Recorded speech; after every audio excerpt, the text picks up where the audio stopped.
Here are 3 predictions for the housing market in the second half of 2023. You're definitely going to want to watch this one. So the midpoint of the year is here. End of June, beginning of July. The second quarter is basically over. And it's a great time to look back and see what happened over the past 6 months and what's coming in the next 6 months, especially for folks that are thinking about making a real estate decision, whether it's buying, selling, or investing. So I've got 3 predictions based on a ton of research that I've done, studying the local market trends, and seeing what's happening on the ground.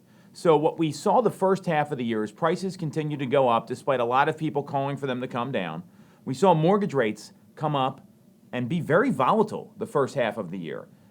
North of 7%, down as low as the high 5s. Now they're stabilized into the mid to high 6% range.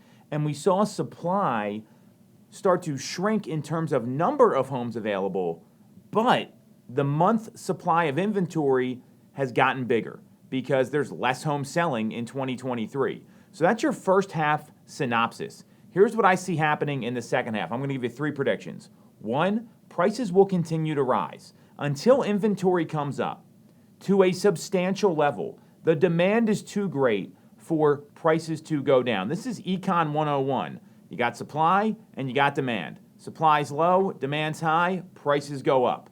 I don't see that changing until we see inventory substantially increase.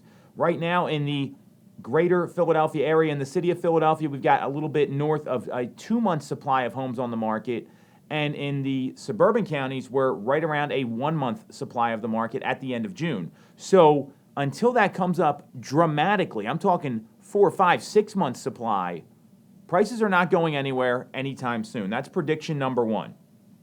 Prediction number 2, rates will continue to stabilize throughout the second half of 2023.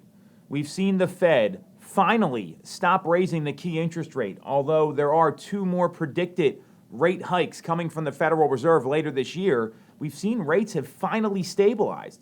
Earlier in the year, it was a day-by-day monitoring of interest rates to see if they were going up, down, what was happening, and every single piece of data caused the market to move a little bit. What we're seeing now is we've seen rates stabilize in the 6.5 to 6 7/8 range. Obviously, they're higher than where they were. Historically, they're still very low, and we're not in that unicorn market of 2020 to 2022 anymore. So as a result, what's going to happen, and I'm clear on this, is that as soon as we see data continue to stabilize here, the Fed's targeting 2 things, 2% inflation, and they want to see the unemployment rate go up. I don't get the second one. That's not what we're talking about here. We're giving you predictions. Rates will continue to maintain a steady range in the 6.5 to 6 7/8 range, and we might even see rates come down towards the end of the year or even the beginning of 2024 once inflation data comes down. Because the thing about inflation data is they are using shelter data as a large component of the CPI, the Consumer Price Index. And that particular number, the rental data, is a year old, and we've seen rents soften a little bit. Philadelphia is one of 4 major cities where it's cheaper to buy than rent. So I'm predicting rates will stabilize and maybe even go down towards the end of the year. And prediction number 3, we will see inventory grow more than we have over the summer. There's a couple things happening with inventory. People say there's nothing available. That is bad language and not factual. What we're seeing is that great homes are selling quickly. Homes are moving fast when they're priced right, when they show well and marketed properly. That's always been the case, and more people have gotten up to speed on those components.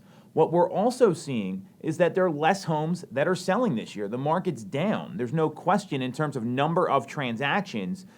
And even though there's still less homes for sale, the absorption rate is not as fast. So if you don't know what the absorption rate is, that's how fast homes are selling, what speed they are moving relative to the inventory.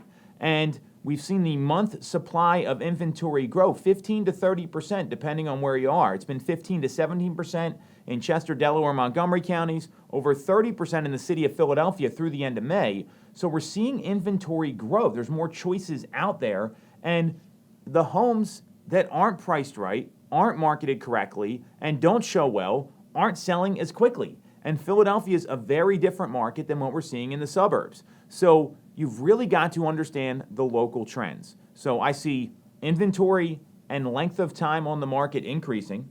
I see rates stabilizing and going down towards the end of the year and prices continuing to go up. Now, here's the thing. You're hearing all this information. You might not know what it means for you. And the good news here is that there's a ton of local agents out there that can help you. So what should happen next if you're considering a move in the second half of the year is to get in touch with someone that's well-reviewed, that understands the market, and can break down this process for you.